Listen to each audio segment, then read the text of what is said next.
ನಾವು ಸಮಾಜ ವಿಜ್ಞಾನ ವಿಷಯಕ್ಕೆ ಸಂಬಂಧಿಸಿದಂತೆ 2024ರ ಮಾದರಿ ಪ್ರಶ್ನೆ ಪತ್ರಿಕೆಯನ್ನ ಬಿಡಿಸುವಂತಹದ್ದು. ನಮಗೆಲ್ಲ ಗೊತ್ತಿರುವ ಹಾಗೆ ಪ್ರಶ್ನೆ ಪತ್ರಿಕೆ ವಿನ್ಯಾಸ ಹೇಗಿರುತ್ತೆ ಅಂತಂದ್ರೆ, ಮೊದಲನೇದಾಗಿ ಬಹು ಆಯ್ಕೆ ಪ್ರಶ್ನೆಗಳಿರ್ತವೆ. ಅಂದ್ರೆ ಬಹು ಆಯ್ಕೆ ಪ್ರಶ್ನೆಗಳು 8 ಇರ್ತವೆ. 8ಕ್ಕೆ 8 ಅಂಕಗಳು. ಹಾಗೆ 1 ಅಂಕದ ಪ್ರಶ್ನೆಗಳು ಪ್ರಶ್ನೆ ಪತ್ರಿಕೆಯಲ್ಲಿ ನಿಮಗೆ 8 ಇರ್ತವೆ. ಅದು ಕೂಡ 8 ಮಾರ್ಕ್ಸ್ ಇರುತ್ತೆ. ಅದಾದ್ಮೇಲೆ 2 ಅಂಕದ ಪ್ರಶ್ನೆಗಳು ಅಂತ ಇರ್ತವೆ. 2 ಅಂಕದ ಪ್ರಶ್ನೆಗಳು ಎಷ್ಟಿರ್ತವೆ ಅಂತಂದ್ರೆ 8 ಇರ್ತವೆ. ಅಲ್ಲಿಗೆ ನಮಗೆ 16 ಅಂಕ. ಅದಾದ್ಮೇಲೆ 3 ಅಂಕದ ಪ್ರಶ್ನೆಗಳು, ಅವು ಕೂಡ 9 ಪ್ರಶ್ನೆಗಳಿರ್ತವೆ. ಒಟ್ಟು 27 ಅಂಕಕ್ಕೆ. 4 ಅಂಕದ ಪ್ರಶ್ನೆಗಳು 4 ಇರುತ್ತೆ. ಅದು 16 ಅಂಕಕ್ಕೆ ಸಂಬಂಧಪಟ್ಟಂತೆ.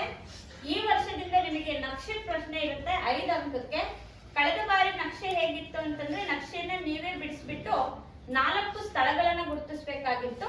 ಆದ್ರೆ ಈಗಿನ ಪ್ರಶ್ನೆ ಪತ್ರಿಕೆ ವಿನ್ಯಾಸ ಬದಲಾಗಿರೋದ್ರಿಂದ ನಕ್ಷೆಯನ್ನ ಅವರೇ ಕೊಡುತ್ತೆ. ಪ್ರಶ್ನೆ ಪತ್ರಿಕೆ ಬುಕ್ಲೆಟ್ ಅಲ್ಲಿ ನಕ್ಷೆ ಅವರೇ ಕೊಟ್ಟಿರ್ತಾರೆ. ಅದರಲ್ಲಿ ನೀವೇನ್ ಮಾಡ್ಬೇಕು ಅಂತಂದ್ರೆ 7 ಪ್ಲೇಸಸ್ ಗಳನ್ನ ಕೊಟ್ಟಿರ್ತಾರೆ. 7 ಸ್ಥಳಗಳನ್ನ ಕೊಟ್ಟಿರ್ತಾರೆ. ಅದರಲ್ಲಿ ನಿಮಗೆ ಗೊತ್ತಿರುವಂತಹ 5 ಸ್ಥಳಗಳನ್ನ ಗುರುತಿಸಬೇಕು. 7 ಗುರುತಿಸಿದ್ರು ಕೂಡ ಒಳ್ಳೇದೇ. 5 ಸ್ಥಳಗಳನ್ನ ಗುರುತಿಸಬೇಕು. ಅದು 5 ಅಂಕದ ಪ್ರಶ್ನೆ. ಬಹುತೇಕ ಪ್ರಶ್ನೆ ಪತ್ರಿಕೆ ವಿನ್ಯಾಸ ಹೇಗಿದೆ ಅಂತಂದ್ರೆ, ಎಲ್ಲವೂ ಕೂಡ ಬರವಣಿಗೆಗೆ ಸಂಬಂಧಪಟ್ಟಂತೆ ಜಾಸ್ತಿ ಇರುತ್ತೆ. ಉದಾಹರಣೆಗೆ ನಾವು ನೋಡ್ತೀವಿ, 2 ಅಂಕದ ಪ್ರಶ್ನೆಗಳು. ಇಲ್ಲೂ ಕೂಡ 2 ಆಯ್ಕೆಗಳಿರ್ತವೆ. ಅಂದ್ರೆ 10 ಪ್ರಶ್ನೆ ಇರುತ್ತೆ. 8 ಪ್ರಶ್ನೆಗಳನ್ನ ನೀವು ಅಟೆಂಡ್ ಮಾಡಬೇಕು. ಇದಾದ್ಮೇಲೆ 3 ಅಂಕದ ಪ್ರಶ್ನೆಗಳು, ಅದರಲ್ಲೂ ಕೂಡ ಆಯ್ಕೆ ಇರುತ್ತೆ. 4 ಅಂಕದ ಪ್ರಶ್ನೆಗೂ ಕೂಡ ಒಂದು ಆಯ್ಕೆ ಇರುತ್ತೆ. ಅರ್ಥ ಆಯ್ತಲ್ಲ? ನೀವು ಬರಿಬೇಕಾಗಿರೋದು 2 ಅಂಕದಲ್ಲಿ 8, 3 ಅಂಕದಲ್ಲಿ 9, 4 ಅಂಕದಲ್ಲಿ 4 ಪ್ರಶ್ನೆಗಳಿಗೆ ನೀವು ಉತ್ತರವನ್ನ ಮಾಡಬೇಕು. ಅಥವಾ ಪ್ರಶ್ನೆಗಳನ್ನ ಹೇಗ್ ಮಾಡ್ಬೇಕು ಅಂತಂದ್ರೆ, ಎಲ್ಲಿ ಅಥವಾ ಅಂತ ಕೊಟ್ಟಿರ್ತಾನೆ ಅವುಗಳನ್ನ ಮಾತ್ರ 2ರಲ್ಲಿ 1 ಆಯ್ಕೆ. ಹಂಗಂತ ಹೇಳ್ಬಿಟ್ಟು ನೀವು 10ರಲ್ಲಿ ನಿಮಗೆ ಬೇಕಾಗಿರೋ 10ನ್ನ ಆಯ್ಕೆ ಮಾಡ್ಕೊಳ್ಳಂಗಿಲ್ಲ. ಯಾವ ಪ್ರಶ್ನೆಗೆ ನಿಮಗೆ ಅಥವಾ ಎನ್ನುವಂತಹ ಪ್ರಶ್ನೆಗಳನ್ನ ಕೇಳಿರ್ತಾನೋ ಅವುಗಳಲ್ಲಿ 2ರಲ್ಲಿ ಯಾವ್ದಾದ್ರೂ 1 ಆಯ್ಕೆಗೆ ಅವಕಾಶ ಇರುತ್ತೆ. ಅರ್ಥ ಆಯ್ತಲ್ಲ? ಇದು ನಿಮ್ಮ ಪ್ರಶ್ನೆ ಪತ್ರಿಕೆ ವಿನ್ಯಾಸ. ಒಟ್ಟು ನಿಮಗೆ 38 ಪ್ರಶ್ನೆಗಳಿರ್ತವೆ. 38 ಪ್ರಶ್ನೆಗಳು ಕೂಡ ನೀವೇನ್ ಮಾಡ್ಬೇಕು? ಬರಿಬೇಕು. ಕೊನೆಯದಾಗಿ ಅಂಧ ವಿದ್ಯಾರ್ಥಿಗಳಿಗೆ ಅಂತ ಇರುತ್ತೆ ಇನ್ನೊಂದು. ಮತ್ತದು ಅಂಧ ವಿದ್ಯಾರ್ಥಿಗಳಿಗೆ ಮಾತ್ರ, ನಿಮಗೆ ಯಾರಿಗೂ ಇಲ್ಲ. ಅರ್ಥ ಆಯ್ತಲ್ಲ ಹೇಳಿದ್ದು? ಈ ರೀತಿಯಾಗಿ ಪ್ರಶ್ನೆ ಪತ್ರಿಕೆಯಲ್ಲಿ ಒಟ್ಟು 38 ಪ್ರಶ್ನೆಗಳು. ನೀವು ಬರಿಬೇಕಾಗಿರೋದು 80 ಅಂಕಕ್ಕೆ. ಪ್ರಶ್ನೆ ಪತ್ರಿಕೆ ವಿನ್ಯಾಸ 100 ಅಂಕಕ್ಕೆ ಮಾಡ್ಕೊಂಡಿರ್ತಾರೆ ಅವರು. ಅಥವಾ ಪ್ರಶ್ನೆಗಳನ್ನ ಸೇರಿಸಿ ನೀವು ಬರಿಬೇಕಾಗಿರೋದು 80 ಅಂಕಕ್ಕೆ ಮಾತ್ರ ನೀವು ಆ ಒಂದು ಪ್ರಶ್ನೆ ಪತ್ರಿಕೆಯನ್ನ ಬರಿಬೇಕಾಗಿರೋದು. ಅರ್ಥ ಆಯ್ತಲ್ಲ ಹೇಳಿದ್ದು? ಹಾಗಾದ್ರೆ ಪ್ರಶ್ನೆ ಪತ್ರಿಕೆ ಬಹು ಆಯ್ಕೆ 8, 1 ಅಂಕದ್ದು 8, 2 ಅಂಕದ್ದು 8, 3 ಅಂಕದ್ದು 9, 4 ಅಂಕದ್ದು 5 ಅಂಕದ್ದು 1 ನಕ್ಷೆಯನ್ನ ಅವರೇ ಕೊಟ್ಟಿರ್ತಾರೆ. ಎಷ್ಟು ಸ್ಥಳಗಳನ್ನ ಗುರುತಿಸ್ಬೇಕು? 5 ಸ್ಥಳಗಳನ್ನ ಗುರುತಿಸ್ಬೇಕು. ಅರ್ಥ ಆಯ್ತಲ್ಲ? ಕಳೆದ ಬಾರಿಯ ಪ್ರಶ್ನೆ ಪತ್ರಿಕೆ ಯಾವ ರೀತಿ ಕೇಳಿದ್ರು ಅನ್ನೋದನ್ನ ಒಂದು ಸರಿ ಹಾಗೆ ನೋಡ್ಕೊಳ್ತಾರೆ. ಅರ್ಥ ಆಯ್ತಲ್ಲ? ಕಳೆದ ಬಾರಿಯ ಬಹು ಆಯ್ಕೆ ಪ್ರಶ್ನೆ ಮೊದಲೇನಿತ್ತು ಅಂತಂದ್ರೆ, ಪಂಜಾಬನ್ನ ಬ್ರಿಟಿಷ್ ಸಾಮ್ರಾಜ್ಯದಲ್ಲಿ ವಿಲೀನಗೊಳಿಸಿದವರು. ಪಂಜಾಬನ್ನ ಬ್ರಿಟಿಷ್ ಸಾಮ್ರಾಜ್ಯದಲ್ಲಿ ವಿಲೀನಗೊಳಿಸಿದವರು ಯಾರು ಅಂತಂದ್ರೆ ಡಾಲೌಸಿ. ಡಾಲೌಸಿ ಇನ್ನೊಂದ್ ಕಡೆ ಕೇಳ್ತೀವಲ್ಲ, ಉತ್ತರಾಧಿಕಾರದ ಹಕ್ಕಿಲ್ಲ ಎಂಬ ನೀತಿ ಇದೆಯಲ್ಲ, ಅಲ್ಲಿ ನಾವು ಆ ಪ್ರಶ್ನೆಯನ್ನ ಆ ಒಂದು ಉತ್ತರವನ್ನ ನೋಡ್ತೀವಿ. ಹಾಗಾದ್ರೆ ಪಂಜಾಬನ್ನ ಬ್ರಿಟಿಷ್ ಸಾಮ್ರಾಜ್ಯದಲ್ಲಿ ವಿಲೀನಗೊಳಿಸಿದವರು ಡಾಲೌಸಿ. ಇವರನ್ನ ನಾವು 2 ಕಡೆ ನೆನ್ಪಿಟ್ಕೋಬೇಕು. ದತ್ತು ಮಕ್ಕಳಿಗೆ ಉತ್ತರಾಧಿಕಾರದ ಹಕ್ಕಿಲ್ಲ ಎಂಬ ನೀತಿ. ನೆಕ್ಸ್ಟ್ 2ನೇ ಬಹು ಆಯ್ಕೆ ಪ್ರಶ್ನೆ, ತೀನ್ ಮೂರ್ತಿ ಭವನವಿರುವುದು.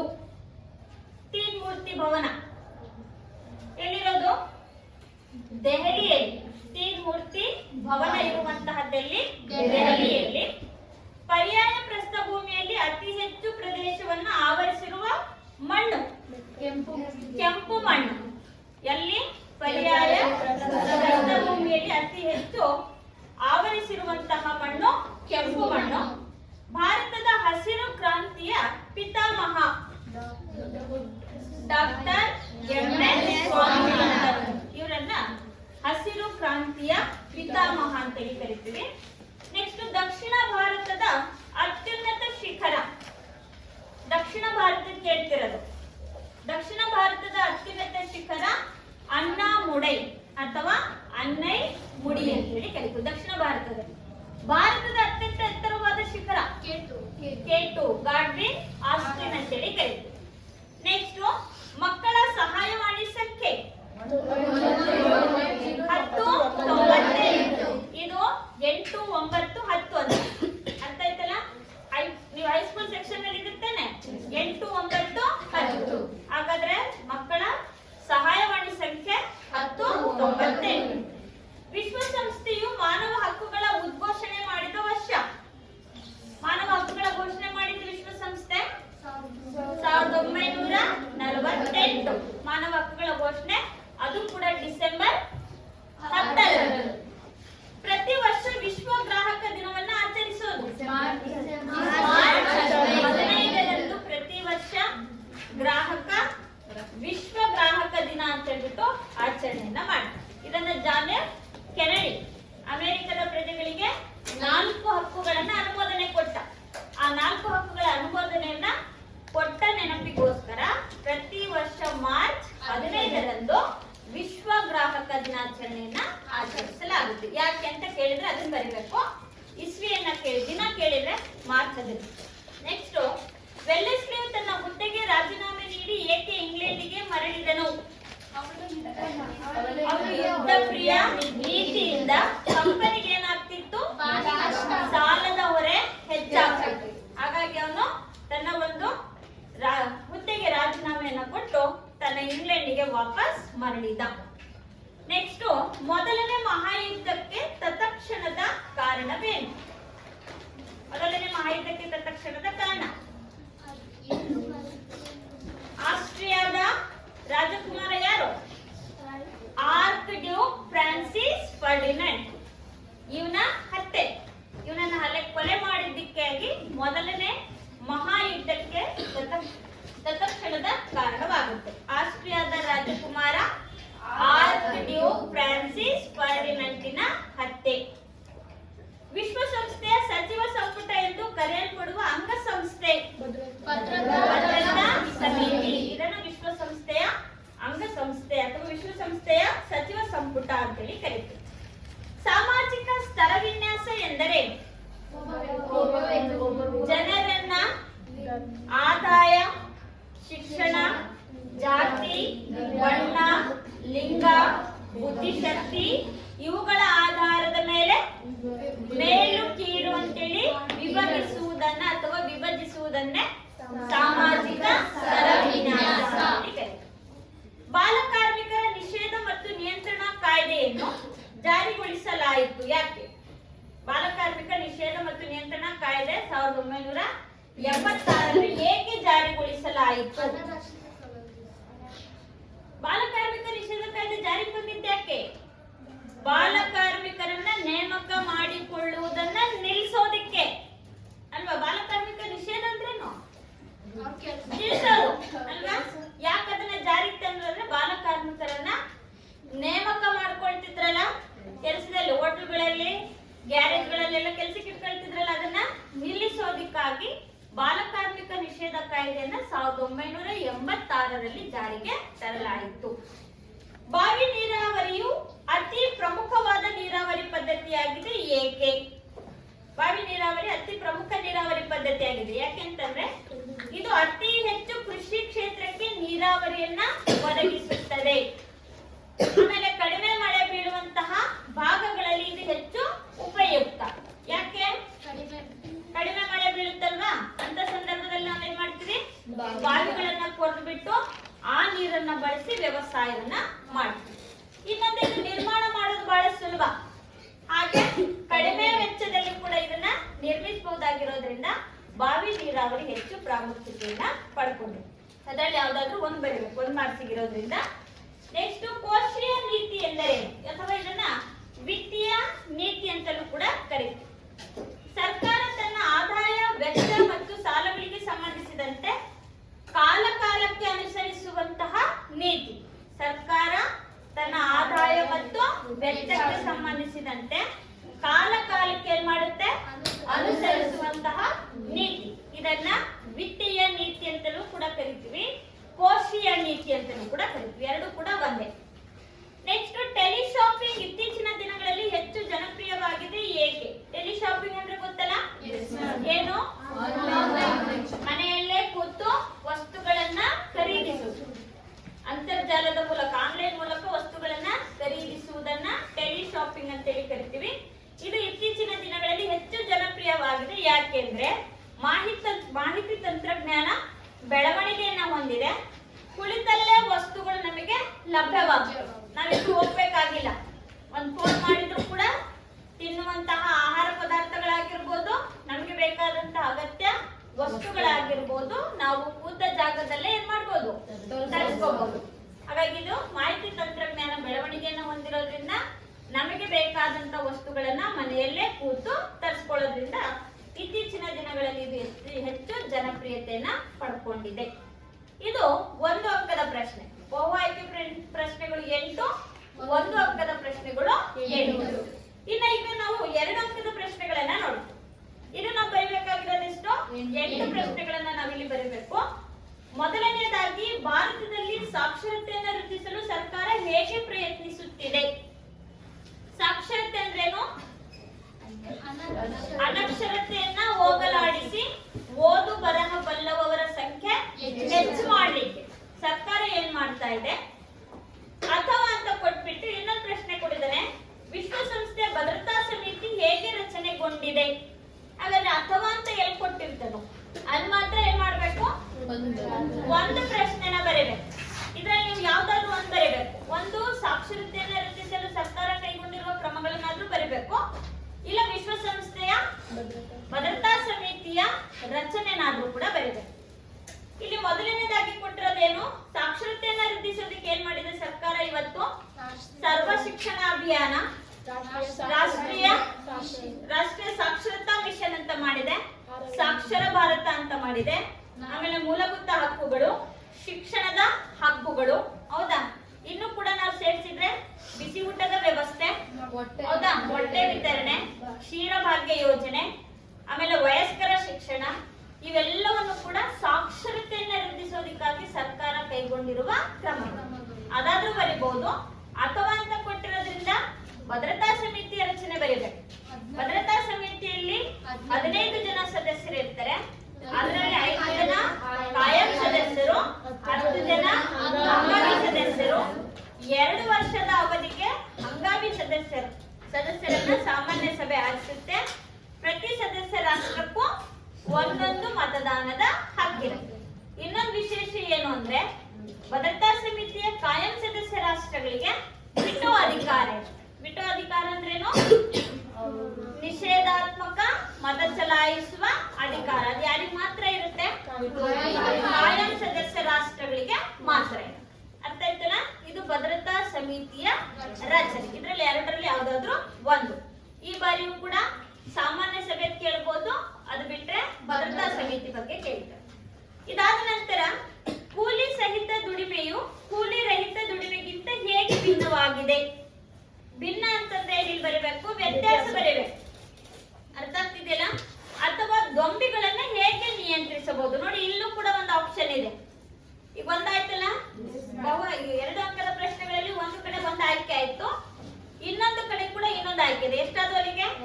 2 ಆಯ್ಕೆ. ಕೂಲಿ ಸಹಿತ ದುಡಿಮೆಯು ಕೂಲಿ ರಹಿತ ದುಡಿಮೆಗಿಂತ ಹೇಗೆ ಭಿನ್ನವಾಗಿದೆ ಅಂದ್ರೆ, ಕೂಲಿ ಸಂಬಳ ಅಥವಾ ಇನ್ನಾವುದೇ ಭೌತಿಕ ರೂಪದಲ್ಲಿ ಪ್ರತಿಫಲ ನೀಡುತ್ತದೆ. ಕೂಲಿ ರಹಿತ ಅಂದ್ರೇನು? ಇಲ್ಲಿ ನೀವೇನು ಬರಬೇಕು ಅಂದ್ರೆ, ಕೂಲಿ ಸಹಿತ ದುಡಿಮೆಯು ಕೂಲಿ ರಹಿತ ದುಡಿಮೆಗಿಂತ ಅಂತಿದೆ. ಫಸ್ಟ್ ನೀವು ಯಾವ್ದನ್ನ ತಗೋಬೇಕು? ಕೂಲಿ ಸಹಿತ ತಗೋಬೇಕು. ಅದ್ರ ಬಗ್ಗೆ ಮಾತ್ರ ಬರಿಬೇಕು. ಹೇಗೆ ಭಿನ್ನವಾಗಿದೆ ಅಂತ ಕೇಳಿದ್ರೆ ಅದು 2 ಕೂಡ ಬರೆಯೋ ಅವಶ್ಯಕತೆ ಇಲ್ಲ. ವ್ಯತ್ಯಾಸ ತಿಳಿಸಿ ಅಂದಾಗ ಮಾತ್ರ ಏನ್ ಮಾಡ್ಬೇಕು? ಕೂಲಿ ಸಹಿತ ಕೂಲಿ ರಹಿತ ಬರೀಬೇಕು. ಹೇಗೆ ಭಿನ್ನವಾಗಿದೆ ಅಂತ ಕೇಳಿದಾಗ ಫಸ್ಟ್ ಏನ್ ಕೊಟ್ಟಿರ್ತಾನೋ ಅದ್ರ ಬಗ್ಗೆ ಬರಿಬೇಕು. ಅರ್ಥ ಆಗ್ತಿದೆಯಲ್ಲ? ಕೂಲಿ ಸಹಿತ ದುಡಿಮೆಯ ಬಗ್ಗೆ ಬರೆಯೋದಾದ್ರೆ, ಪ್ರತಿಫಲವನ್ನ ಅಂದ್ರೆ ಹಣ ಅಥವಾ ಕೂಲಿ ಸಂಬಳ ಇನ್ನಾವುದೋ ಭೌತಿಕ ರೂಪದಲ್ಲಿ ಪ್ರತಿಫಲವನ್ನ ಕೊಡುತ್ತೆ. ಆರ್ಥಿಕ ಪ್ರತಿಫಲಕ್ಕಾಗಿ ನಾವೇನ್ ಮಾಡ್ತೀವಿ? ಹೊಲದಲ್ಲಿ ಉಳುಮೆ ಮಾಡ್ತೀವಿ, ಕಾರ್ಖಾನೆಗಳಲ್ಲಿ ದುಡಿತೀವಿ, ಹೌದಾ? ಮತ್ತೆ ಕೂಲಿ ಕೆಲಸವನ್ನ ಮಾಡ್ತೀವಿ. ಏನಕ್ಕೆ ಮಾಡೋದು? ದುಡ್ಡಿಗಾಗಿ. ಇನ್ನು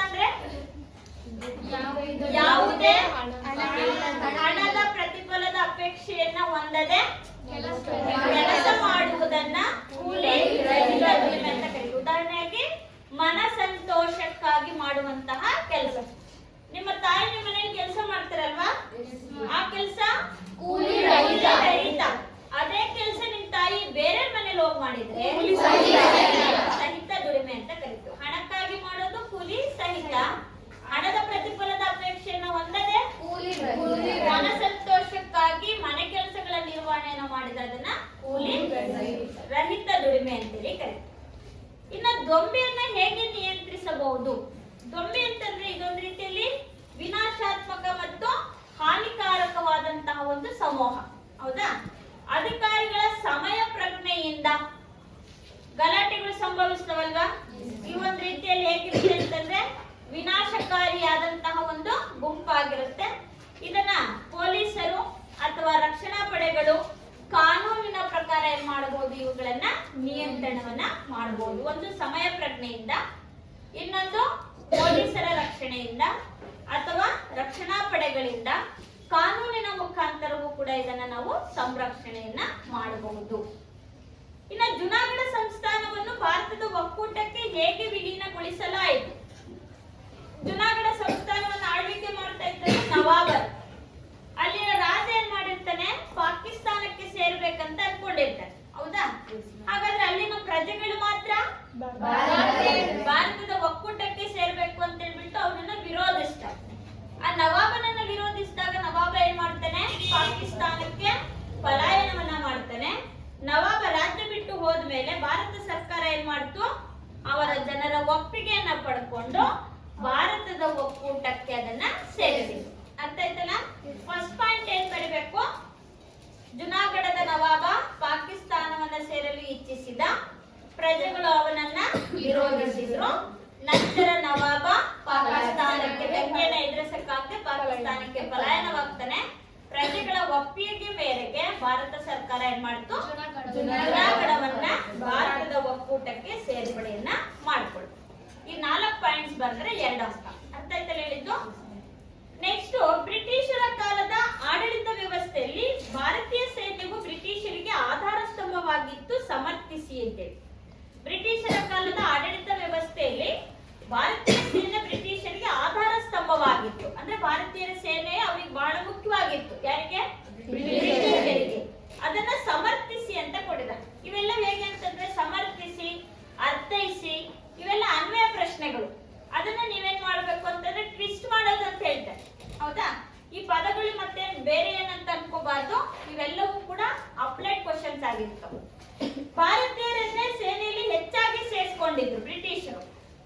ಅದಾದ್ಮೇಲೆ ಅವರ ನೆರವಿನಿಂದಲೇ ಭಾರತವು ತಮ್ಮ ಅಧೀನವನ್ನ ತೆಗೆದುಕೊಂಡಿದ್ದು, ಸೈನ್ಯದ ಶಕ್ತಿಯನ್ನು ಬಳಸಿಕೊಂಡು ತನ್ನ ಸಾಮ್ರಾಜ್ಯವನ್ನ ರಕ್ಷಿಸಿಕೊಂಡ್ರು. ಯಾರು? ಬ್ರಿಟಿಷರು. ಭಾರತದ ಸೈನಿಕರೇ ಬ್ರಿಟಿಷರ ಸೇನೆಯಲ್ಲಿ ಹೆಚ್ಚಿದ್ದು. ಅವರು ನೆರವನ್ನೇ ಪಡ್ಕೊಂಡೇ ಭಾರತದಲ್ಲಿ ತಮ್ಮ ಅಧೀನ ಆಧಿಪತ್ಯವನ್ನು ಸ್ಥಾಪನೆ ಮಾಡೋದಕ್ಕಾಗಿದ್ದು. ಮೂರನೇದೇನು ಅಂತಂದ್ರೆ ಸೈನ್ಯದ ಶಕ್ತಿಯನ್ನ ಬಳಸಿಕೊಂಡು ತಮ್ಮ ಸಾಮ್ರಾಜ್ಯಗಳನ್ನ ಏನ್ ಮಾಡ್ಕೊಂಡ್ರು? ರಕ್ಷಣೆಯನ್ನ ಮಾಡ್ಕೊಂಡ್ರು. ನೆಕ್ಸ್ಟ್, ಭಾರತದ ವ್ಯವಸಾಯವು ಮಾನ್ಸೂನ್ ಜೊತೆಯಲ್ಲಿ ಆಡುವ ಜೂಜಾಟವಾಗಿದೆ ಹೇಗೆ? ನಮ್ಮ ದೇಶದ ಮಾನ್ಸೂನ್ ಮಾರುತಗಳು ಅನಿಶ್ಚಿತ ಮತ್ತು ಅಕಾಲಿಕ. ಬಂದ್ರೆ ಹೆಚ್ಚು ಬಂದು ಪ್ರವಾಹವನ್ನ ಸೃಷ್ಟಿ ಮಾಡುತ್ತೆ, ಬಾರದೇ ಇದ್ರೆ ಬರಗಾಲವನ್ನ ಸೃಷ್ಟಿ ಮಾಡುತ್ತೆ.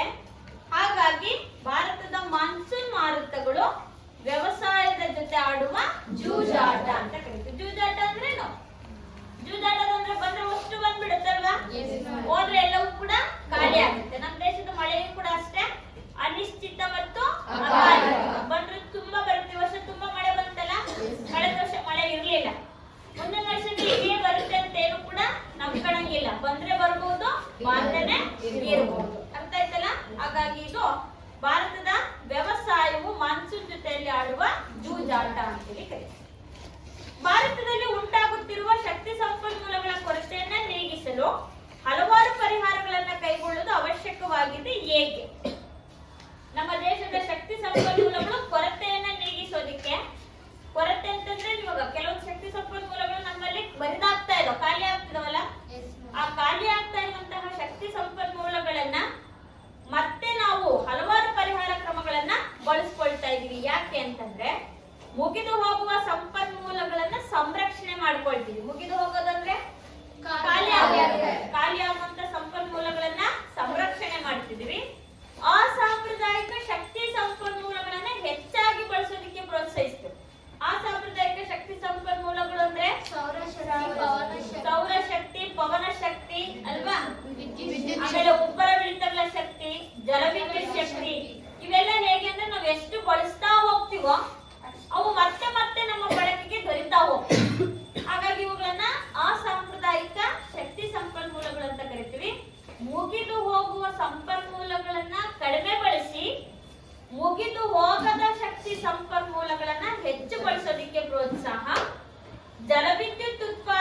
ಹೆಚ್ಚು ಪ್ರಾಮುಖ್ಯತೆಯನ್ನ ಕೊಡ್ತಾ ಇದ್ದೀವಿ. ಸಾಂಪ್ರದಾಯಿಕ ಶಕ್ತಿ ಸಂಪನ್ಮೂಲಗಳನ್ನ ಕೊರತೆಯನ್ನು ಅನುಭವಿಸ್ತಾ ಇದೀವಿ. ಬದಲಿ ಸ್ಥಳೀಯ ಸಂಪನ್ಮೂಲಗಳ ಬಳಕೆ, ಮಿತ ಬಳಕೆಯ ತಿಳುವಳಿಕೆಯನ್ನ ನೀಡೋದು ಯಾರಿಗೆ? ಜನರಿಗೆ, ಸಾರ್ವಜನಿಕರಿಗೆ ಮಿತವಾಗಿ ಬಳಕೆ ಮಾಡುವುದನ್ನ ತಿಳಿಸಿಕೊಡುವಂತ ಕೆಲಸವನ್ನ ಮಾಡಬೇಕು. ಇದರಿಂದ ನಾವೇನ್ ಮಾಡಬಹುದು? ಶಕ್ತಿ ಸಂಪನ್ಮೂಲಗಳ ಕೊರತೆಯನ್ನ ನೀಗಿಸ್ಕೋಬಹುದು. ಗ್ರಾಮೀಣ ಜನರು ನಗರಗಳಿಗೆ ವಲಸೆ ಹೋಗುವುದನ್ನ ತಪ್ಪಿಸಬಹುದಾಗಿದೆ ಹೇಗೆ? ಗ್ರಾಮೀಣ ಜನರು ಅಂದ್ರೆ ಹಳ್ಳಿಯಲ್ಲಿರೋರು ನಗರಗಳಿಗೆ ವಲಸೆ ಹೋಗುವುದನ್ನ ತಪ್ಪಿಸಬಹುದಾಗಿದೆ ಹೇಗೆ? ಹೇಗೆ ತಪ್ಪಿಸಬಹುದು? ಎಲ್ಲಿ ಹೋಗೋದನ್ನ? ನಗರ ಪ್ರದೇಶಗಳಿಗೆ ಹೋಗೋದನ್ನ. ಅದಕ್ಕೆ ಏನ್ ಮಾಡ್ಬೇಕು ಅಂತಂದ್ರೆ, ಜನರಿಗೆ ಶಿಕ್ಷಣ, ಆರೋಗ್ಯ ತರಬೇತಿ, ನೈರ್ಮಲ್ಯ ಸೌಲಭ್ಯಗಳನ್ನ ಒದಗಿಸ್ಬೇಕು. ಯಾಕೆಂತಂದ್ರೆ ಗ್ರಾಮೀಣ ಪ್ರದೇಶಗಳಲ್ಲಿ ಇವೆಲ್ಲ ಮೂಲಭೂತ ಸೌಕರ್ಯಗಳಿರಲ್ಲ. ಯಾವುದು? ಕುಡಿಯುವ ನೀರಾಗಿರ್ಬೋದು, ವಿದ್ಯುತ್ ಆಗಿರ್ಬೋದು, ಆರೋಗ್ಯ ಆಗಿರ್ಬೋದು, ಶಿಕ್ಷಣ ಆಗಿರ್ಬೋದು, ಮೂಲಭೂತ ಸೌಕರ್ಯಗಳನ್ನ ಒದಗಿಸಬೇಕು. ಆಮೇಲೆ ಕೃಷಿಯ ಜೊತೆಗೆ ಪಶುಪಾಲನೆ ಮಾಡೋದು, ಆಮೇಲೆ ಮೀನುಗಾರಿಕೆಯನ್ನು ಮಾಡೋದು, ಕೋಳಿ ಸಾಕಾಣಿಕೆ ಮಾಡೋದು. ಜನ ನಮ್ಮಲ್ಲಿ ಹೇಗೆ ಹಳ್ಳಿಗಳಲ್ಲಿ ಅಂತಂದ್ರೆ ಎಲ್ಲರೂ ಕೂಡ ವ್ಯವಸಾಯವನ್ನೇ ಅವಲಂಬಿಸಿರೋದ್ರಿಂದ ಮಳೆಗಾಲದಲ್ಲಿ ಮಾತ್ರ ಕೆಲಸ ಮಾಡುತ್ತೆ. 6 ತಿಂಗಳು ಕೆಲಸ ಇರುತ್ತೆ, 6 ತಿಂಗಳು ಕೆಲಸ ಇರಲ್ಲ. ಅಂತ ಸಂದರ್ಭಗಳಲ್ಲಿ ಜನ ಏನ್ ಮಾಡ್ತಾರೆ ಅಂತಂದ್ರೆ ವಲಸೆ ಹೋಗ್ತಾರೆ. ಅದಕ್ಕೆ ಏನ್ ಮಾಡ್ಬೇಕು? ಪರ್ಯಾಯವಾಗಿ ಕೋಳಿ ಸಾಕಾಣಿಕೆ, ಮೀನುಗಾರಿಕೆ, ಹೈನುಗಾರಿಕೆ ಮತ್ತು ಪಶುಸಂಗೋಪನೆ ಮಾಡೋದನ್ನ ಪ್ರೋತ್ಸಾಹಿಸಬೇಕು. ಆಮೇಲೆ ಕೃಷಿಯನ್ನ ಲಾಭದಾಯಕ ಮತ್ತು ಆಕರ್ಷಕ ಉದ್ಯೋಗವನ್ನಾಗಿ ಮಾಡ್ಬೇಕು. ಲಾಭದಾಯಕ ಅಂದ್ರೇನು? ಹೆಚ್ಚು ಆದಾಯ ಬರ್ಬೇಕು. ನಮಗೆ ಎಲ್ಲಿ ಆದಾಯ ಬರುತ್ತೆ ಜಾಗ ಬಿಟ್ಟು ನಾವು ಹೋಗಲ್ಲ. ಯಾಕೆಂತಂದ್ರೆ ನಮಗೇನು, ನಾವು ಸಿಟಿಲಿ ಇರ್ಬೇಕು, ಹಳ್ಳಿಲಿ ಇರ್ಬೇಕಂತ ಮುಖ್ಯ ಅಲ್ಲ. ನಮಗ್ ಬೇಕಾಗಿರೋದು ಹಣ ಸಂಪಾದನೆ, ಆದಾಯ ಸಿಗುವಂತಹ ಕೆಲಸಗಳು ಹೆಚ್ಚು ಗ್ರಾಮಾಂತರ ಪ್ರದೇಶಗಳಲ್ಲಿ ಪ್ರೋತ್ಸಾಹ ಕೊಟ್ರೆ ನಗರ ಪ್ರದೇಶಗಳಿಗೆ ವಲಸೆ ಹೋಗೋರ ಸಂಖ್ಯೆ ಏನಾಗುತ್ತೆ? ಕಡಿಮೆ. ಇನ್ನು ಹಣದ ಉಳಿತಾಯಕ್ಕೆ ಅಂಚೆ ಕಚೇರಿಗಳು ಹೇಗೆ ಸಹಾಯಕವಾಗಿವೆ? ಹಣದ ಉಳಿತಾಯಕ್ಕೆ ಅಂಚೆ ಕಚೇರಿಯ ಕಾರ್ಯಗಳು ಅಂತಿದೆ. ಅರ್ಥ ಆಗ್ತಿದೆಯಲ್ಲ? ಬ್ಯಾಂಕಿಂಗ್ ವ್ಯವಹಾರದಲ್ಲಿ ಬರುತ್ತೆ. ಬ್ಯಾಂಕ್ ಸಲ್ಲಿಸುವಂತಹ ಸೇವೆಗಳು, ಕಾರ್ಯಗಳಿದೆಯಲ್ಲ, ಹಾಗೆ ಕೆಲವೊಂದು ಹಣಕಾಸಿನ ಕಾರ್ಯಗಳನ್ನ ಅಂಚೆ ಕಚೇರಿಗಳು ಕೂಡ ಮಾಡುತ್ತಿದೆ. ಹಾಗಾದ್ರೆ ಅಂಚೆ ಕಚೇರಿ ಏನ್ ಮಾಡ್ತಾ ಇದೆ? ರಾಷ್ಟ್ರೀಯ ಉಳಿತಾಯ ಪತ್ರಗಳ ಮಾರಾಟವನ್ನ ಮಾಡ್ತಾ ಇದೆ, ಅಂಚೆ ಉಳಿತಾಯ ಖಾತೆಗಳನ್ನ ತೆರೆದಿದೆ, ಕಿಸಾನ್ ವಿಕಾಸ್ ಪತ್ರಗಳ ಮಾರಾಟ, ಮಾಹೆಯಾನೆ ಠೇವಣಿ, ಕಿರುಠೇವಣಿಯನ್ನು ಮಾಡ್ತಾ ಇದೆ, ಅಂಚೆ ವಿಮೆ, ನಿವೃತ್ತಿ ವೇತನ ಮತ್ತು ಹಣವನ್ನ ವರ್ಗಾವಣೆ ಮಾಡುವಂತ ಕೆಲಸವನ್ನು ಕೂಡ ಮಾಡ್ತಾ ಇದೆ. ಇದು ಹಣದ ಉಳಿತಾಯಕ್ಕೆ ಅಂಚೆ ಕಚೇರಿಗಳು ಮಾಡ್ತಾ ಇರುವಂತಹ ಹಣಕಾಸಿನ ಕಾರ್ಯಗಳು. ಇದಾದ್ಮೇಲೆ ನಾವು ನೋಡುವಂತಹದ್ದು ಇವು 8 ಪ್ರಶ್ನೆಗಳನ್ನ ನೋಡಿದ್ವಲ್ಲ. ಇದರಲ್ಲಿ ಎಷ್ಟು ಬಹು ಆಯ್ಕೆ ಪ್ರಶ್ನೆಗಳು? 2 ಆಯ್ಕೆ ಪ್ರಶ್ನೆಗಳಿವೆ. ಅರ್ಥ ಆಯ್ತಲ್ಲ? 10ರಲ್ಲಿ 8ಅನ್ನ ನೀವು ಬರೀಬೇಕು. ನೆಕ್ಸ್ಟ್ ಬರುವಂತಹದ್ದು 3 ಅಂಕದ ಪ್ರಶ್ನೆಗಳು. 3 ಅಂಕದ ಪ್ರಶ್ನೆಗಳು ಎಷ್ಟಿಲ್ಲಿ? 9 3 ಅಂಕದ ಪ್ರಶ್ನೆಗಳು ಬರುತ್ತೆ. ಅದರಲ್ಲಿ ಗ್ರಾಹಕರಿಗೆ ಬ್ಯಾಂಕುಗಳು ಹೇಗೆ ಸೇವೆ ಸಲ್ಲಿಸುತ್ತವೆ ಅಂದ್ರೂ ಒಂದೇ, ಬ್ಯಾಂಕ್ ಸಲ್ಲಿಸುವ ಸೇವೆಗಳು ಅಂದ್ರೂ ಒಂದೇ. ಅರ್ಥ ಆಯ್ತಲ್ಲ? ಅಥವಾ ಒಬ್ಬನು ಉದ್ಯಮಶೀಲನಾಗಲು ಯಾವ ಗುಣಗಳನ್ನ ಹೊಂದಿರಬೇಕು? ಉದ್ಯಮಿಯ ಗುಣಲಕ್ಷಣಗಳು ಅಂತಿದೀವಲ್ಲ, ಅದು. ಇದು ಟ್ವಿಸ್ಟ್ ಮಾಡೋದು ಅಂದ್ರೆ ಅರ್ಥ ಆಗ್ತಿದೆಯಲ್ಲ? ಗುಣಗಳು ಅಂತಿದೆಯಲ್ಲ, ಇದರಲ್ಲಿ ಐಡೆಂಟಿಫೈ ಮಾಡಿದ್ರೆ ನಿಮಗೆ ಬೇಗ ಅರ್ಥ ಆಗುತ್ತೆ. ಹಾಗಾದ್ರೆ ಬ್ಯಾಂಕ್ ಏನನ್ನ ಸೇವೆ ಸಲ್ಲಿಸ್ತಾ ಇದೆ ಅಂತಂದ್ರೆ ಜಮಾ ಕಾರ್ಡ್ಗಳನ್ನ ಕೊಡುತ್ತಿದೆ, ಖಾಸಗಿ ಸಾಲ ಕೊಡುತ್ತೆ, ಮನೆ ಕಟ್ಟಲು ಸಾಲ, ಪರಸ್ಪರ ನಿಧಿಗಳನ್ನ ನಿರ್ವಹಿಸುವುದು, ವ್ಯಾಪಾರಕ್ಕೆ ಬೇಕಾದಂತಹ ಸಾಲಗಳು, ಭದ್ರತಾ ರಕ್ಷಣಾ ಕಪಾಟುಗಳನ್ನ ಕೊಡುತ್ತೆ, ಡೆಬಿಟ್ ಕಾರ್ಡ್ಗಳು, ಭರವಸೆಯ ಸೇವೆಗಳು, ಸಹಿಗೆ ಜವಾಬ್ದಾರಿಯನ್ನ ಹಾಕುವುದು. ಇದು ಬ್ಯಾಂಕ್ ಸಲ್ಲಿಸುವ ಸೇವೆ. ಅಥವಾ ಉದ್ಯಮಿಯ ಗುಣಲಕ್ಷಣ ನೋಡಿದೆ, ಅವನು ಸೃಜನಾತ್ಮಕನಾಗಿರ್ಬೇಕು, ಕ್ರಿಯಾಶೀಲನಾಗಿರ್ಬೇಕು, ಗುಂಪು ಕಟ್ಟುವಂತಹದ್ದು, ಸಮಸ್ಯೆ ಪರಿಹಾರ, ನಷ್ಟಭರಿತಕ್ಕೆ ಸಿದ್ಧ, ವಚನಬದ್ಧನಾಗಿರ್ಬೇಕು. ಆಮೇಲೆ ನಾಯಕತ್ವ ಗುಣ, ಹೊಸ ಪದ್ಧತಿಗಳನ್ನ ರೂಢಿಗೆ ತರೋದು. ಸೃಜನಾತ್ಮಕತೆ ಅಂದ್ರೇನು? ಹೊಸದನ್ನ ಸೃಷ್ಟಿಸುವಂತ. ಅರ್ಥ ಆಯ್ತಲ್ಲ? ಇದು ಉದ್ಯಮಿಯ ಗುಣಲಕ್ಷಣ. ನೋಡಿ, ಅದರಲ್ಲಿ 2ರಲ್ಲಿ ಯಾವ್ದಾದ್ರು ಒಂದು 3 ಮಾರ್ಕ್ಸ್ ಸಿಗುತ್ತೆ.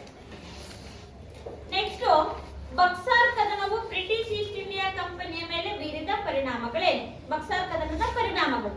ಅದನ್ನ ಈ ರೀತಿ ಕೇಳಿದನಷ್ಟೇ. ಬಕ್ಸಾರ್ ಕದನವು ಬ್ರಿಟಿಷ್ ಈಸ್ಟ್ ಇಂಡಿಯಾ ಕಂಪನಿಯ ಮೇಲೆ ಬೀರಿದ ಪರಿಣಾಮಗಳು ಅಂದ್ರೂ ಅದೇ.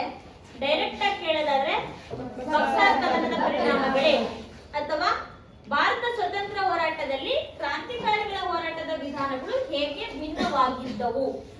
ಸ್ವತಂತ್ರ ಹೋರಾಟದಲ್ಲಿ ಕ್ರಾಂತಿಕಾರಿಗಳ ಪಾತ್ರ ಇದೆ ನೋಡಿ, ಅದನ್ನ ಬರೆಯೋದು. ಅರ್ಥ ಆಯ್ತಾ? ಬಕ್ಸಾರ್ ಕದನದ ಪರಿಣಾಮ, ಬಂಗಾಳದ ಮೇಲಿನ ದಿವಾನಿ ಹಕ್ಕು ಈಸ್ಟ್ ಇಂಡಿಯಾ ಕಂಪನಿಗೆ ಸಿಕ್ತು. ಹೌದಾ? ಶಾ ಆಲಂ ಏನ್ ಮಾಡ್ತಾನೆ, ವಾರ್ಷಿಕವಾಗಿ 26 ಲಕ್ಷ ರೂಪಾಯಿ ಬಂಗಾಳದ ಮೇಲಿನ ಹಕ್ಕನ್ನ ಬ್ರಿಟಿಷರಿಗೆ ಬಿಟ್ಕೊಡ್ತಾನೆ. ನೆಕ್ಸ್ಟ್, ಶುಜಾವುದ್ದೌಲನು ಕಂಪನಿಗೆ ಯುದ್ಧ ನಷ್ಟ ಪರಿಹಾರವಾಗಿ ಎಷ್ಟು ಲಕ್ಷ? 50 ಲಕ್ಷ ರೂಪಾಯಿ ಕೊಡಬೇಕಾಯ್ತು. ಬಂಗಾಳ ಆಡಳಿತ ಕಂಪನಿಯು ನಿರ್ವಹಿಸತೊಡಗಿತ್ತು. ದ್ವಿಪ್ರಭುತ್ವ ಸರ್ಕಾರ ಪದ್ಧತಿಯನ್ನ ಜಾರಿಗೆ ತರಲಾಯಿತು. ಇದು ಬಕ್ಸಾರ್ ಕದನದ ಪರಿಣಾಮ. ಇದಾದ ನಂತರದಲ್ಲಿ ಬರುವಂತಹದ್ದು ಸ್ವತಂತ್ರ ಹೋರಾಟದಲ್ಲಿ ಕ್ರಾಂತಿಕಾರಿಗಳ ಪಾತ್ರ. ಏನ್ ಕ್ರಾಂತಿಕಾರಿಗಳ ಪಾತ್ರ? ಇವರ ಕನಸೇನಾಗಿತ್ತು? ಪೂರ್ಣ ಸ್ವತಂತ್ರವಾದ ಕನಸನ್ನ ಕಂಡಂತವ್ರು. ಬ್ರಿಟಿಷರು ಹಿಂಸಾತ್ಮಕ ಮಾರ್ಗವನ್ನು ಮಾತ್ರ ಒದಗಿಸಬಹುದೆನ್ನುವಂತಹ ನಂಬಿಕೆ. ಕ್ರಾಂತಿಕಾರಿಗಳು ಬೇರೆ, ಮಂದಗಾಮಿಗಳು ಬೇರೆ, ತೀವ್ರಗಾಮಿಗಳು ಬೇರೆ. ಮಂದಗಾಮಿಗಳು ಅಂದ್ರೆ ಮನವಿ ಮೂಲಕ ತಮ್ಮ ಬೇಡಿಕೆಗಳನ್ನ ಈಡೇರಿಸಿಕೊಂಡರು. ಅದಾದ್ಮೇಲೆ ಯಾರು ಬರ್ತಾರೆ?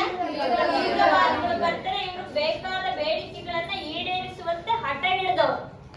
ಕ್ರಾಂತಿಕಾರಿಗಳು ಅಂದ್ರೆ ಹಿಂಸಾತ್ಮಕ ಮಾರ್ಗದ ಮೂಲಕ ಬ್ರಿಟಿಷರಿಂದ ತಮ್ಮ ಬೇಡಿಕೆಗಳನ್ನ ಈಡೇರಿಸಿಕೊಂಡಂತಹ ಪ್ರಮುಖ ಭಾರತೀಯ ರಾಷ್ಟ್ರೀಯ ಕಾಂಗ್ರೆಸ್ನ ನಾಯಕರು. ರಹಸ್ಯ ಸಂಘಗಳನ್ನ ಸ್ಥಾಪನೆ ಮಾಡಿಕೊಳ್ತಾರೆ. ಅನುಶೀಲನಾ ಸಮಿತಿ ಮತ್ತು ಅಭಿನವ ಭಾರತ ಇವೆರಡು ಕ್ರಾಂತಿಕಾರಿಗಳ ಎರಡು ಸಂಘಟನೆಗಳು. ಬಾಂಬು ಮತ್ತೆ ಬಂದೂಕುಗಳ ಪ್ರಯೋಗವನ್ನ ಮಾಡ್ತಾರೆ. ಜನರಿಗೆ ತರಬೇತಿಯನ್ನ ಕೊಡ್ತಾರೆ. ಹಣಕಾಸು ಮತ್ತು ಶಸ್ತ್ರಾಸ್ತ್ರಗಳನ್ನ ಸಂಗ್ರಹಿಸಿ ಬ್ರಿಟಿಷರ ಜೊತೆ ಯುದ್ಧ ಮಾಡೋದಕ್ಕೆ ಸಿದ್ಧತೆಗಳನ್ನ ಮಾಡ್ಕೊಳ್ತಾ ಇದ್ದಂತಹ ಒಂದು ಪಂಗಡವೇ ಕ್ರಾಂತಿಕಾರಿಗಳು ಅಂತೇಳಿ ಕರೀತಾರೆ. ಸಾರಿಗೆಯು ಒಂದು ದೇಶದ ಆರ್ಥಿಕ ಅಭಿವೃದ್ಧಿಯಲ್ಲಿ ನಿರ್ವಹಿಸುವ ಪಾತ್ರ ಮಹತ್ವದ್ದಾಗಿದೆ. ಹೇಗೆ? ಸಾರಿಗೆ ಒಂದು ದೇಶದ ಆರ್ಥಿಕ ಅಭಿವೃದ್ಧಿಯಲ್ಲಿ ನಿರ್ವಹಿಸುವ ಪಾತ್ರ ಮಹತ್ವದ್ದಾಗಿದೆ. ಹೇಗೆ ಅಂದ್ರೆ ಸಾರಿಗೆ ಮಹತ್ವ. ಅರ್ಥ ಆಯ್ತಲ್ಲ ಹೇಳಿದ್ದು? ಅದು ಬಿಟ್ರೆ ಅಥವಾ ಅಂತ ಕೊಟ್ಟಿದ್ದಾನೆ. ಭಾರತೀಯ ಕೈಗಾರಿಕಾ ಸ್ಥಾನೀಕರಣವು ಹಲವು ಅಂಶಗಳಿಂದ ಪ್ರಭಾವಿತವಾಗಿದೆ. ಹೇಗೆ? ಕೈಗಾರಿಕೆಗಳ ಸ್ಥಾನೀಕರಣದ ಮೇಲೆ ಪ್ರಭಾವ ಬೀರುವ ಅಂಶ ಇದೆ ನೋಡಿ, ಅದು ಟ್ವಿಸ್ಟ್ ಮಾಡೋದು ಅಂದ್ರೆ ಇದೆ. ಗೊತ್ತಾಯ್ತಲ್ಲ? ಹಾಗಾದ್ರೆ ಇಲ್ಲೊಂದು ಅಥವಾ ಅಂತ ಬಂತಲ್ವಾ? ಬಕ್ಸಾರ್ ಕದನದ್ದು ಕ್ರಾಂತಿಕಾರದ್ದು ಒಂದಾಯ್ತು, ಇದೊಂದು ಬಂದಿದೆ. ಇಲ್ಲಿ ಎಷ್ಟಾದ್ರಿಗೆ? 3 ಆಯ್ತು. ಸರಿ, 3 ಪ್ರಶ್ನೆಗಳಲ್ವಾ? ಬಹು ಆಯ್ಕೆ ಪ್ರಶ್ನೆಗಳು ಎಷ್ಟಿದಾವೆ ಇಲ್ಲಿ?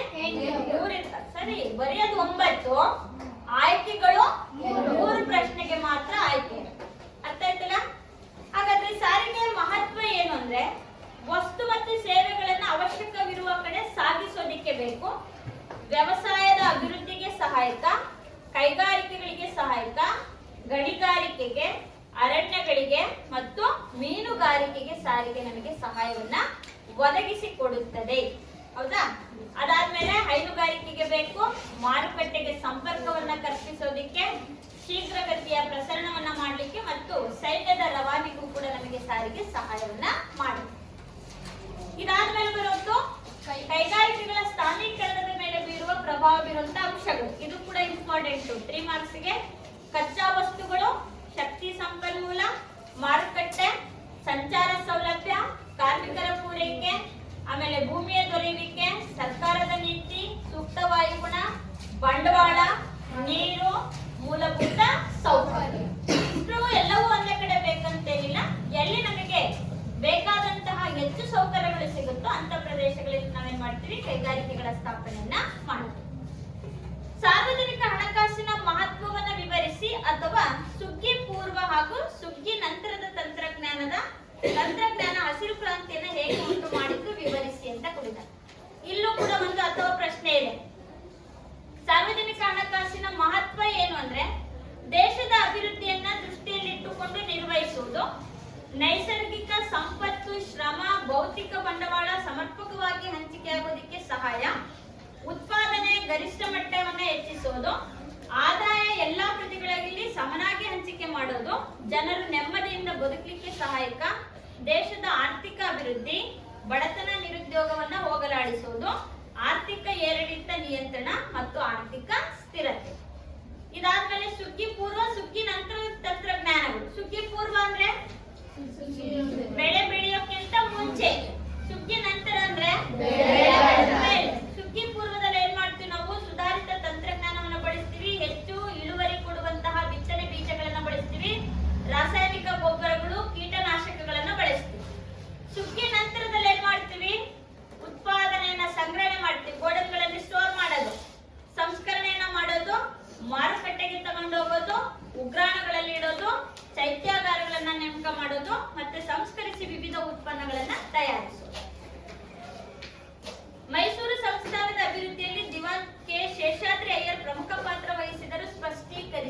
ಶೇಷಾದ್ರಿ ಅಯ್ಯರ್ ಅವರ ಬಗ್ಗೆ ಬರೀಬೇಕು.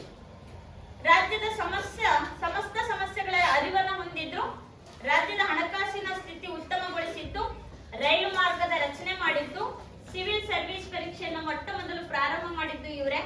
ನೀರಾವರಿ ಬೇಸಾಯಕ್ಕೆ ಗಮನವನ್ನ ಹರಿಸಿದ್ರು. ಮಹಾರಾಣಿ ಕಾಲೇಜನ್ನ ಪ್ರೌಢಶಾಲಾ ಒಂದು ಸ್ಥಾಪನೆಯನ್ನ ಮಾಡಿದ್ದು, ಗ್ರಾಮೀಣ ಹೆಣ್ಣು ಮಕ್ಕಳ ಶಿಕ್ಷಣಕ್ಕೆ ಹೆಚ್ಚಿನ ಆದ್ಯತೆಯನ್ನು ಕೊಟ್ಟವರು ಕೆ ಶೇಷಾದ್ರಿ ಅಯ್ಯರ್ ಅವರು. ನೆಕ್ಸ್ಟ್ ಅನಿಬೆ ಸೆಂಟರ್ ಥಿಯೋಸಫಿಕಲ್ ಸೊಸೈಟಿ ಕಾರ್ಯಚಟುವಟಿಕೆಗಳಿಗೆ ನವಚೈತನ್ಯ ನೀಡಿದರು ಅಂದ್ರೂ ಒಂದೇ. ಅನಿಬೆ ಸೆಂಟರ್ ಸುಧಾರಣಾ ಕ್ರಮಗಳು ಕೂಡ ಒಂದೇ. ಭಾರತದಲ್ಲಿ ಥಿಯೋಸಫಿಕಲ್ ಸೊಸೈಟಿ ಕಾರ್ಯಚಟುವಟಿಕೆಯನ್ನು ಆರಂಭಿಸಿದ್ದು, ಭಾರತೀಯ ಸಂಸ್ಕೃತಿಯ ಬಗ್ಗೆ ಅಭಿಮಾನವನ್ನು ಮೂಡಿಸಿದ್ದು, ಸಮಾನತೆಯನ್ನು ಸಾಧಿಸಲು ಪ್ರಯತ್ನಿಸಿದ್ದು, ವಿಶ್ವ ಸಹೋದರತೆಯನ್ನು ವೃದ್ಧಿಸಿದ್ದು, ಸಮಾಜದಲ್ಲಿ ಸಾಮರಸ್ಯ, ಸ್ವತಂತ್ರ ಚಳುವಳಿ, ನ್ಯೂ ಇಂಡಿಯಾ ಪತ್ರಿಕೆ, ಹೋಮ್ ರೂಲ್ ಚಳುವಳಿಯನ್ನು ಪ್ರಾರಂಭ ಮಾಡಿದ್ದು, ಕಾಂಗ್ರೆಸ್ ಅಧಿವೇಶನದ ಅಧ್ಯಕ್ಷತೆಯನ್ನು ಮೊದಲ ಮಹಿಳಾ ಅಧ್ಯಕ್ಷೆಯಾಗಿ ಕೂಡ ಕಾರ್ಯನಿರ್ವಹಣೆಯನ್ನ ಮಾಡಿದರು. ರಷ್ಯಾದೊಂದಿಗೆ ಭಾರತವು ಮೊದಲಿನಿಂದಲೂ ಉತ್ತಮ ಬಾಂಧವ್ಯವನ್ನು ಹೊಂದಿದೆ. ಭಾರತ ಮತ್ತು ರಷ್ಯಾದ ನಡುವಿನ ಸಂಬಂಧ ಅಲಿಪ್ತ ನೀತಿಯನ್ನು ಹೊರತಾಗಿ ಉತ್ತಮ ಬಾಂಧವ್ಯ ಇತ್ತು. ಚೀನಾದ ದಾಳಿಯನ್ನ ಖಂಡಿಸಿದ್ದು, ಗೋವಾ ವಿಮೋಚನಾ ಚಳುವಳಿಯಲ್ಲಿ ಸಹಕಾರ ಕೊಟ್ಟಿದ್ದು, ತಾಷ್ಕೆಂಟ್ ಒಪ್ಪಂದಕ್ಕೆ ಸಹಕಾರ, 20 ವರ್ಷಗಳ ಶಾಂತಿ ಒಪ್ಪಂದ, ಮೈತ್ರಿ ಮತ್ತು ಸಹಕಾರ ಒಪ್ಪಂದಕ್ಕೆ ಸಹಿ ಹಾಕಿದ್ದು, ನಮ್ಮ ದೇಶದ ಅತಿ ದೊಡ್ಡ ಕಬ್ಬಿಣ ಮತ್ತು ಉಕ್ಕಿನ ಕಾರ್ಖಾನೆಗಳು ಭಿಲಾಯ್ ಮತ್ತು ಬೊಕ್ಯಾರೋ ಇವೆರಡು ಕೈಗಾರಿಕೆಗಳಿಗೆ ಹಣಕಾಸಿನ ಸಹಾಯವನ್ನ ಮಾಡಿದ್ದು, ಕೈಗಾರಿಕಾ ಮತ್ತು ವಾಣಿಜ್ಯ ಬೆಳವಣಿಗೆಗೆ ಸಹಕಾರ, ವಿಶ್ವಸಂಸ್ಥೆ ಭದ್ರತಾ ಸಮಿತಿಯಲ್ಲಿ ಭಾರತಕ್ಕೂ ಕೂಡ ಕಾಯಂ ಸದಸ್ಯ ರಾಷ್ಟ್ರದ ಅವಕಾಶವನ್ನ ಮಾಡಿಕೊಡ್ಬೇಕು ಅಂತ ಹೇಳ್ಬಿಟ್ಟು ವಿಶ್ವಸಂಸ್ಥೆಗೆ ಇದು ಶಿಫಾರಸನ್ನು ಕೂಡ ಮಾಡ್ತಾ ಇದೆ. ಭಾರತದಲ್ಲಿ ನಿರುದ್ಯೋಗ ಸಮಸ್ಯೆ ಕಂಡು ಬಂದಿದೆ. ಏಕೆ ನಿರುದ್ಯೋಗದ ಸಮಸ್ಯೆಗೆ ಕಾರಣ? ಯಾಕೆ? ಅತಿಯಾದ ಜನಸಂಖ್ಯೆ, ಯಾಂತ್ರೀಕರಣ, ಬಡತನ, ಅನಕ್ಷರತೆ, ಬಂಡವಾಳದ ಕೊರತೆ. ಈಗ 4 ಅಂಕದ ಪ್ರಶ್ನೆಗಳು. ಜಲಿಯನ್ ವಾಲಾಬಾಗ್ ಹತ್ಯಾಕಾಂಡವನ್ನು ವಿವರಿಸಿ ಅಥವಾ ಭಾರತದಲ್ಲಿ ಬ್ರಿಟಿಷ್ ಶಿಕ್ಷಣದ ಪರಿಣಾಮಗಳನ್ನು ತಿಳಿಸಿ. ಇದು ಕೂಡ ಇತಿಹಾಸದಲ್ಲಿ ಒಂದು ಆಯ್ಕೆ ಪ್ರಶ್ನೆ ಇರುತ್ತೆ. ಅದು ಬಿಟ್ಟರೆ ಎರಡನೇದಾಗಿ ಬರುವಂತಹ ಪ್ರಶ್ನೆ 35ನೇ ಪ್ರಶ್ನೆನ ನಾವು ನೋಡ್ತೀವಿ. ಭಾರತದ ಪ್ರಥಮ ಸ್ವಾತಂತ್ರ್ಯ ಸಂಗ್ರಾಮ ವಿಫಲತೆ ಕಾರಣಗಳು, ಇದನ್ನ ಬರೀಬೇಕು. ಇದಾದ್ಮೇಲೆ ಭಾರತದಲ್ಲಿ ಮಹಿಳೆಯರ ಸ್ಥಾನಮಾನ ಹಿಂದಿಗಿಂತ ಉತ್ತಮವಾಗುತ್ತಿದೆ, ದೃಢೀಕರಿಸಿ ಅಂತಿದೆ. ಮಹಿಳೆಯರ ಸ್ಥಾನಮಾನ ಉತ್ತಮಪಡಿಸಲು ಸರ್ಕಾರ ಕೈಗೊಂಡಿರುವ ಕ್ರಮಗಳಿದಾವಲ್ಲ, ಅವುಗಳನ್ನ ಬರೆಯುವಂತಹದ್ದು. ಅದು ಬಿಟ್ಟರೆ ಚಂಡಮಾರುತಗಳು ವಿಧ್ವಂಸಕಾರಿಗಳು, ದೃಢೀಕರಿಸಿ ಅಂತಿದೆ. ಅಂದ್ರೆ ಚಂಡಮಾರುತಗಳ ದುಷ್ಪರಿಣಾಮಗಳನ್ನ ಬರೀಬೇಕು.